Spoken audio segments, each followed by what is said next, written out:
एक वाइफ को पता करना था कि क्या उसका हस्बैंड उस पर चीट कर रहा है या नहीं, तो उसने एक लड़की को उसके पास भेजा। अचानक से उस लड़की ने अपना माइंड चेंज कर लिया था और वो हस्बैंड को ही ब्लैकमेल करने लग गई। इसी के साथ एक आर्टिस्ट भी वाइफ के पीछे पड़ा हुआ था। अब क्या इनका मैरिज बच पाएगा, ये हम ट्रस्ट ये 2021 की एक मिस्ट्री हॉलीवुड मूवी में देखेंगे। अगर आपको वीडियो अच्छा लगता है तो प्लीज इसे लाइक और कमेंट जरूर कर दीजिएगा। अब बिना किसी देरी के एक्सप्लेनेशन स्टार्ट करते हैं। मूवी स्टार्ट होती है और हम हमारी मेन कैरेक्टर ब्रूक को पेरिस से आता हुआ देख सकते हैं। वो बहुत ही ज्यादा टेंशन में थी, वहां पर वो रो भी रही थी। वो घर आकर अपने हस्बैंड ओवेन को गले लगाती है। इसके बाद हमें 5 दिन फ्लैशबैक में दिखाए जाते हैं। रात में सोए हुए थे तभी ब्रूक को एसगार का मैसेज आता है। ओवेन ने कहा कि इस आदमी को टाइम डिफरेंस के बारे में पता नहीं है। ब्रूक कहती कि एसगार न्यूयॉर्क में ही है। उसका एक आर्ट का शो था और ब्रूक की आर्ट गैलरी है, वो उसी को रिप्रेजेंट कर रही है। इसके बाद नेक्स्ट सीन में एसगार की इंटरव्यू चल रही थी। एसगार पेरिस से आता है और लड़कियों की न्यूड पेंटिंग बनाता है। एसगार से रिपोर्टर पूछती है कि जिन भी लड़कियों की तुमने पेंटिंग बनाई है क्या सब सिंगल थी। एसगार कहता है कि उसे पता नहीं है। वो किसी लड़की से मिलता है और जब इंटीमेट होता है उसी के बाद उस लड़की की पेंटिंग बनाता है। अगर उसे कुछ कनेक्शन फील हुआ तभी वो पेंटिंग बनाएगा। इसके बाद रिपोर्टर ब्रूक के साथ बात करती है। उसने कहा कि लोगों को लगेगा कि एसगार एक फ्रॉड है। ब्रूक कहती कि मुझे इसमें टैलेंट दिखता है, ये बहुत आगे जाएगा। यहाँ पर ओवेन भी आया हुआ था जिसके पास एसगार गया। उसने कहा कि ब्रूक एकदम सही है, उसे बहुत ही पसंद करता है। यह बात ओवेन को अच्छी नहीं लगती। इसके बाद रात में ब्रूक और ओवेन अपने फ्रेंड्स के साथ डिनर के लिए आए हुए थे। आजकल ओवेन और ब्रूक प्रेग्नेंट होने की कोशिश कर रहे हैं पर आजकल जरा लकी नहीं है। ओवेन कहता है कि हमें जरा वैकेशन पर जाना चाहिए। ओवेन को पेरिस में जाना था। ब्रूक को आजकल जरा काम है तो इस वजह से वो आ नहीं सकती। इसके बाद वो एसगार को लेकर बात करने लग गए। ब्रूक की फ्रेंड एलेनोर डिवोर्स अटर्नी थी। उसने कहा कि बहुत सारे लोग चीट करते हैं, सिर्फ लड़कियां पकड़ी नहीं जाती। इस बात को लेकर ओवेन जरा इनसिक्योर फील करता है। घर आने के बाद ब्रूक ने ओवेन से सॉरी कहा कि फिर से उसे काम पर जाना पड़ेगा, आजकल वो जरा बहुत ही ज्यादा बिजी है। ओवेन कहता है कि तुम्हारे गैलरी में शो होने के बाद एक वीकेंड आ रहा है जहां पर हम पेरिस पर जा सकते हैं। 2 दिनों के लिए एक बहुत ही अच्छा वीकेंड हो जाएगा। ब्रूक ने कहा कि मेरे शो के बाद एक्चुअल सेलिंग स्टार्ट हो जाएगी, इसी वजह से वो नहीं आ सकती। ओवेन डायरेक्टली टिकट भी लेकर आया था जो ब्रूक को नहीं दिखा था। उसका मोबाइल पीछे रह गया था जिसमें ब्रूक ने एक मैसेज पढ़ा जिसमें कहा था कि कल रात हम दोनों को मिलना है, उस प्लेस पर मजा आएगा। और इस मैसेज को डिलीट करने के लिए भी कहा गया था। तो ब्रूक अब ओवेन पर शक करने लग गई। उसने ओवेन से पूछा कि सारा कौन है। ओवेन कहता है कि वो मेरी शो की एक प्रोड्यूसर है। ओवेन न्यूज रिपोर्टिंग का काम करता है। एसगार के शो की वजह से ब्रूक को बहुत सारे प्रॉब्लम्स आ रहे थे। पैसों की भी थोड़ी सी प्रॉब्लम थी जो शो के बाद सॉर्ट आउट हो जाएगी। तभी एसगार ब्रूक के पास आया। वो कहता है कि एक मिलियनर मेरी पेंटिंग में बहुत ही ज्यादा इंटरेस्टेड है। ब्रूक ने ऑलरेडी उसका नाम सुना हुआ था तो इस बात के लिए एक्साइटेड हो गए। पर एसगार कहता है कि वो यहाँ पर नहीं आने वाला, यानी कि न्यूयॉर्क में नहीं आएगा, हमें उसके पास जाना पड़ेगा पेरिस में। ये बात ब्रूक के लिए जरा हार्ड थी क्योंकि शो के चलते इस तरीके से वो नहीं जा सकती। एसगार कहता है कि मैं बिजनेस की बातें नहीं कर सकता, तुम्हें उसे हैंडल करना पड़ेगा, मैं तुम्हारे बिना वहां पर नहीं जाऊंगा। तो जल्दी से हम वहां पर चले जाते हैं। ब्रूक ने यह बात अपने लॉयर फ्रेंड को बताई। उसने मजाक किया कि तुम एसगार के साथ पेरिस में जाने वाली हो, शायद नेक्स्ट तुम्हारे हस्बैंड को ही मुझे रिप्रेजेंट करना पड़ेगा। इसके बाद ये बात बताने के लिए ब्रूक ओवेन के पास आए। ओवेन के साथ शो की लड़कियां थी जो देखकर ब्रूक जरा जेलस हो जाती है। उसने सारी सिचुएशन ओवेन को समझाई और लास्ट में कहती कि मुझे पेरिस में जाना पड़ेगा। ब्रूक पहले तो यही चाहता था पर ब्रूक एसगार के साथ जा रही है, इस वजह से उसे गुस्सा आ जाता है। उसने वीकेंड पर अपना शो कैंसिल किया था पर अब ये शो वो ले लेता है। आज मिडिल ऑफ द नाइट वो अचानक से उठकर कहीं चला गया। उसने एक टैक्सी बुक की थी। इसकी इन्फॉर्मेशन ब्रूक को उसके टैबलेट से मिल जाती है। वो कहाँ पर जा रहा है इसका एड्रेस भी उसे दिख गया। उसने उसे कॉल करने की बहुत कोशिश की पर उसका कॉल लगा ही नहीं। रात में इसके बारे में ओवेन से पूछते हैं तो ओवेन ने कहा कि मेरा कुछ काम था, एक स्टोरी मुझे कवर करनी थी। ब्रूक उसे ऐसे जाने के लिए सॉरी कहती है। ओवेन ने नोटिस किया कि ब्रूक बहुत ही अच्छे अच्छे कपड़े लेकर जा रही है तो ब्रूक कहती है कि वहां पर मुझे शायद डिनर के लिए भी जाना पड़े, तुम्हें मुझे लेकर वरी करने की कोई भी जरूरत नहीं है। उसने कहा कि हमें एक दूसरे पर ट्रस्ट करना चाहिए। ब्रूक के जाने के बाद ओवेन अपने फ्रेंड के साथ एक बार में आया। वो कुछ ड्रिंक्स ले रहे थे पर ओवेन ज्यादा ड्रिंक नहीं करता। अचानक से एक लड़की ओवेन को अप्रोच करती है जिसका नाम था एमी। एमी ने उसे न्यूज से पहचान लिया था। वो कहती है मेरे कॉलेज में एक पेपर था जिसकी वजह से मुझे तुम पर रिसर्च करना पड़ा। वो उसकी एक बहुत ही बड़ी फैन है। इसी के पैरेलल में ब्रूक और एसगार ये बिजनेसमैन के साथ बातें कर रहे थे। यहाँ पर एस्गार ब्रूक के साथ फ्लर्ट करने की कोशिश करता है, पर ब्रूक उसे भाव नहीं देती है। न्यूयॉर्क में ओवेन एमी के साथ था, पर अब वो घर जाना चाहता था। पर एमी कहती है मेरी फ्रेंड 2 मिनट में यहाँ पर आ रही है, वो तुम्हारी बहुत बड़ी फैन है, तो उससे तुम मिल लेना। उसने उसका ऑटोग्राफ भी लिया। ओवेन के फ्रेंड एडम को जाना था, तो एडम ने कहा कि हमें यहाँ से चलना चाहिए, पर ओवेन उस लड़की के लिए रुक रहा था। एडम रियलाइज करता है कि ओवेन एक गलती कर रहा है। एमी को अपनी फ्रेंड का मैसेज आता है कि आज रात वो आ नहीं पाएगी, पर फिर भी ये बात वो ओवेन को नहीं बताती है। न्यूयॉर्क में एस्गार और ब्रूक की मीटिंग बहुत ही अच्छी गई और उन्होंने बहुत सारी पेंटिंग सेल कर दी थी। एस्गार ने कहा कि तुमने मेरे टैलेंट को देखा और उसी वजह से मैं सब कुछ कर पाया हूँ। उसे एक व्यू दिखाकर कहता है कि इस ब्यूटीफुल से व्यू को देखो, मेरे साथ इसी मूवमेंट पर रहो। ब्रूक ने कहा कि मुझे जाना पड़ेगा। एस्गार कहता है कि सिर्फ मेरे साथ एक ड्रिंक लो और इसके बाद हम देखेंगे। इसी के पैरेलल में हम देखते हैं कि ओवेन एमी के साथ इंटीमेट हो गया था। ब्रूक के ओवेन को बहुत सारे मैसेज आ रहे थे, पर वो कुछ भी रिप्लाई नहीं कर रहा था। ओवेन एमी से कहता है कि मेरी एक वाइफ है जिससे मैं बहुत ही प्यार करता हूँ, मैंने आज तक ऐसा कुछ भी किया नहीं था। एमी जरा गुस्सा हो गई कि वो उसे बाहर निकालने की कोशिश कर रहा है। ओवेन ने कहा कि अब मैं फिर से तुमसे मिलना नहीं चाहता। एमी ने कहा कि तुम जैसा चाहते हो वैसा ही मैं करूंगी, पर तुम्हें मेरा एक काम करना पड़ेगा। वो भी कॉलेज में जर्नलिज्म का एक कोर्स कर रही थी और इसके बाद उसे जॉब चाहिए होगी, तो ओवेन की कॉन्टैक्ट से उसे जॉब मिल सकती है। उसी को लेकर उसे ब्लैकमेल करने लग गए। ओवेन भी अपना मैरिज सेव करने के लिए इस बात के लिए मान जाता है। इसके बाद हम देखते हैं कि ब्रूक घर पर आई। वो घर आते ही ओवेन को गले लगा लेती है।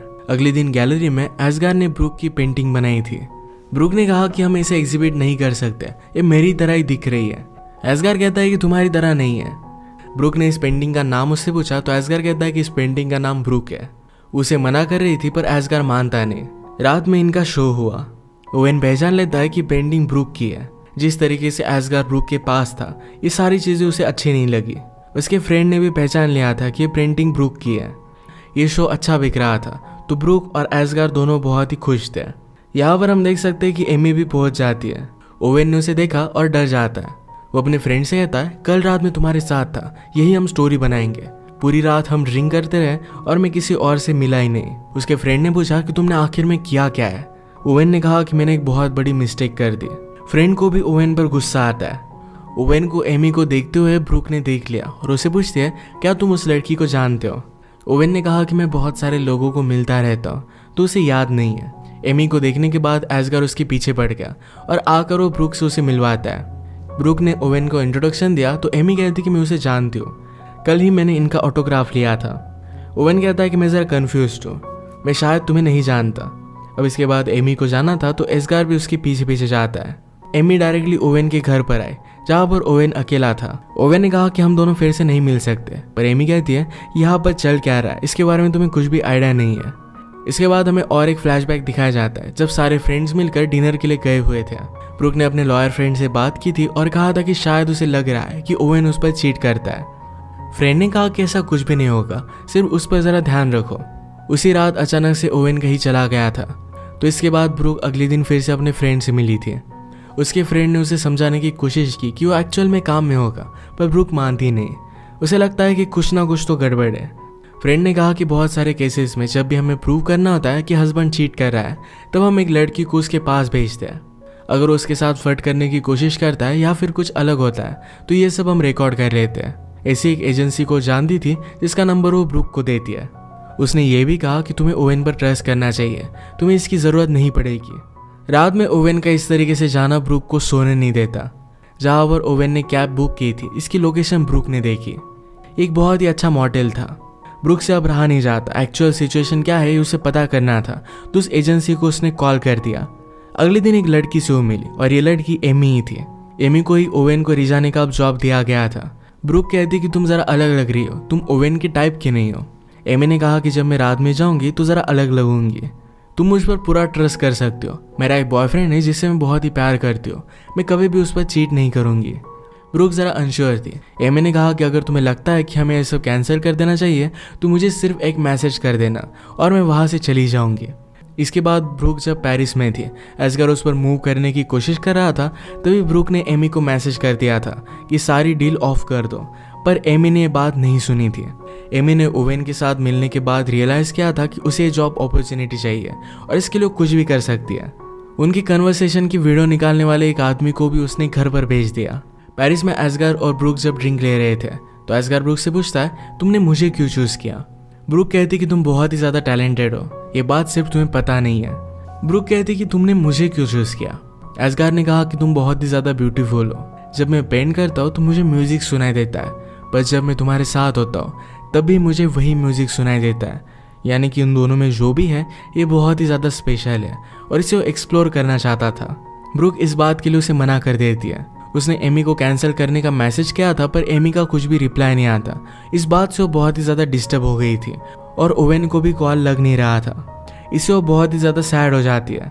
उसने सुबह ओवेन को कॉल लगाया और पूछा कि रात में तुम कहाँ थे? ओवेन ने कहा कि मैं बार में गया था, 1-2 ड्रिंक्स मैंने लिए और मैं घर पर आ गया। ये सब बातें ओवेन के साथ एमी सुन ही रही थी। ये दोनों एक दूसरे को आई लव यू कहते हैं। ब्रूक यहाँ से जा रही थी तो एस्गार उसे कहता है कि हम दोनों के बीच में अगर कुछ भी है, थोड़ी सी भी फीलिंग्स है, तो हमें इसे एक्सप्लोर करना चाहिए। ये सुनने के बाद भी ब्रूक वहाँ से चली गई। अगले दिन गैलरी में एमी ब्रूक से मिलने के लिए आई। एमी कहती है, कल रात कुछ अजीब हुआ, मेरी फ़ोन की बैटरी भी चली गई थी, यानी मैं कुछ भी ऑडियो रिकॉर्ड नहीं कर पाए और हमारा वीडियो वाला आया ही नहीं। इस वजह से उसके पास कुछ भी प्रूफ नहीं है। पर वो कहती है कि ओवेन तुम्हारी टेस्ट पास हो चुका है, उसने मुझे कम्प्लीटली इग्नोर कर दिया था। ब्रूक को ये सब चीज़ें बहुत ही अजीब लगती है। वो अब भी शक कर रही थी।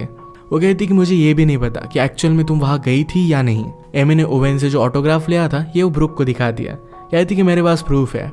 इसके बाद ब्रूक ने एमी को पे कर दिया। कहती है, रात में मेरी आर्ट गैलरी देखने के लिए आना, तुम्हें मज़ा आएगा। अब कल रात एक्चुअल में हुआ क्या था ये बात हमें पता चलती है। ओवेन बाहर से जाने वाला था पर एमी उसे रोक लेती है। एमी कहती कि मेरे पास कुछ सेलिब्रिटीज़ की एक लिस्ट है, मैं मेरे बॉयफ्रेंड के साथ रिलेशनशिप में हूँ पर फिर भी इन सेलिब्रिटीज़ के साथ मैं अफेयर कर सकती हूँ। ओवेन ने कहा कि फर्स्ट नंबर पर कौन है? एमी कहती कि मैं फर्स्ट नंबर बताने से नहीं डरती, 4 नंबर पर तुम्हारा नाम है। इसी के बाद उन्होंने नाइट एक साथ स्पेंड की थी। रात में एमी जब आर्ट गैलरी में आई तो ओवेन ने कहा कि उसे मिला ही नहीं है। इससे बात साफ साफ पता हो जाती है कि ओवेन और एमी ये दोनों झूठ बोल रहे हैं, क्योंकि एमी के पास उसका ऑटोग्राफ था। ब्रूक इस बात से उस पर शक करने लग गए। एस्गार एमी को घर लेकर जाना चाहता था। वो अपनी गाड़ी लेने के लिए गया, तभी ओवेन एमी से बात करने लगता है। ओवेन पूछता है कि तुम यहाँ पर कर क्या रही हो? एमी कहती कि इस सिचुएशन के बारे में तुम्हें कुछ भी पता नहीं है। तभी वहाँ पर एस्गार आ गया। एस्गार ओवेन से कहता है कि यहाँ डार्क में तुम कर क्या रहे हो? ओवेन ऑलरेडी गुस्सा था तो एस्गार को पंच कर देता है। इन दोनों में फाइट होती पर ब्रूक ने एस्गार को रोक लिया। इसके बाद एस्गार एमी को घर लेकर जाने लग गया। ब्रूक ओवेन को कन्फ्रंट करती है। एमी ने लिया हुआ ऑटोग्राफ उसने उसे दिखाया। पूछती कि तुमने मुझसे झूठ क्यों कहा? ओवेन ने कहा कि हम फ्रेंडशिप ड्रिंक ले रहे थे, उसमें उसने मेरा ऑटोग्राफ ले लिया था, इसमें कुछ भी बड़ी बात नहीं है। लोग मेरा ऑटोग्राफ लेते, मेरी फ़ोटो लेते, इसमें कुछ भी गलत नहीं है। ब्रूक ने पूछा कि क्या एमी ने तुम्हारे साथ सेल्फी ली थी? ओवेन कहता है कि हाँ ली थी। अब ब्रूक को कंफर्म हो गया कि एमी झूठ बोल रही थी। उसे इस बात को लेकर कन्फ्रंट कर दिया। कहा कि मुझे सब कुछ सच सच बता दो। ओवेन कहता है कि मुझसे गलती हो गई। इस बात से ब्रूक बहुत ही ज़्यादा अपसेट हो गए। ओवेन उसका पीछा करने की कोशिश करता है। ब्रूक ने कहा कि मुझे साफ साफ बताओ, क्या तुम उसके साथ इंटीमेट हुए थे? ओवेन इस बात के लिए उसे सॉरी कहता है। ब्रूक ने कहा कि रात में भी अजीब से तुम कहीं पर भी चले जाते हो, मुझे अभी के अभी तुम्हारा फ़ोन देखना है, सारी चीज़ें चेक करनी है। ओवेन उसे फ़ोन नहीं देता तो ब्रूक गुस्से में घर चली गई।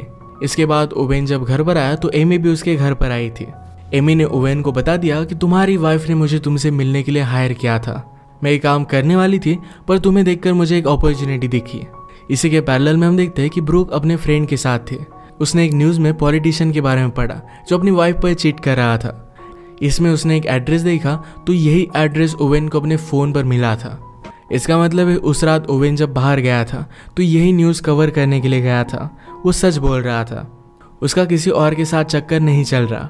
ब्रूक ने उसके साथ जो भी किया इसके लिए उसे बुरा लगता है और वो डायरेक्टली घर पर आ गए। पर घर पर एमी ओवेन के साथ थी तो इस बात से और भी ज़्यादा गुस्सा हो गए। ओवेन ने कहा कि तुमने ही मुझे सेटअप किया था, मैं इस बात को बिलीव नहीं कर सकता। ब्रूक कहती कि मैं तुम्हारा टेस्ट ले रही थी, तुम्हें ऐसा कुछ भी करना नहीं चाहिए था।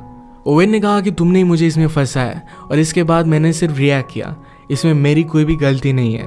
ये दोनों एमी पर गुस्सा थे तो इसे निकल जाने के लिए कहते हैं। ओवेन ने पूछा तुम्हारे और एस्गार के बीच में उस रात पेरिस में क्या हुआ था, इसके बारे में भी तुमने मुझे नहीं बताया। अगली सुबह तुम बहुत ही ज़्यादा डिस्टर्ब होकर आई थी। अब उस रात का फ्लैशबैक हमें दिखता है। ब्रूक एमी को कांटेक्ट नहीं कर पा रही थी तो इस बात से वो बहुत ही ज़्यादा डिस्टर्ब हो गए। एजगर उसे ऐसे देख लेता है। उसने कहा कि मेरे रूम में आओ। उसने उसे एक स्ट्रीट दिखाई और कहा कि ऐसे एक वॉल पर मैं पेंट करता था और तुमने मेरा टैलेंट डिस्कवर किया है। हम दोनों इस मोमेंट में हैं, हमें इसे इस तरीके से जाने नहीं देना चाहिए। उसके साथ इंटीमेट होने लग गया, पर ब्रूक ने उसे मना कर दिया। अब प्रेजेंट में ओवेन ने ब्रूक से पूछा था कि क्या तुम्हारे और एस्गार के बीच में कुछ है, तो ब्रूक कहते कि तुमने मुझ पर चीट किया, तो ये सवाल तुम नहीं पूछ सकते। इसका आंसर वो उसे कभी भी नहीं देगी। इसके बाद ओवेन ने अपनी बैग भरी और यहाँ से वो जाने लग गया। ब्रूक उसे पूछती है कि क्या तुम क्रिसमस के लिए वापस आओगे। ओवेन ने अपने सूट में से टिकट निकाले। उसने कहा कि क्या मेरे साथ क्रिसमस के लिए पेरिस पर आओगी। ब्रूक इसके लिए हाँ कह देती है। इन दोनों ने एक दूसरे को माफ़ कर दिया था। इसके बाद बहुत सारा टाइम गुजर जाता है और हम इन दोनों की बेबी को भी देख सकते हैं। इसी के साथ ये मूवी एंड हो जाती है।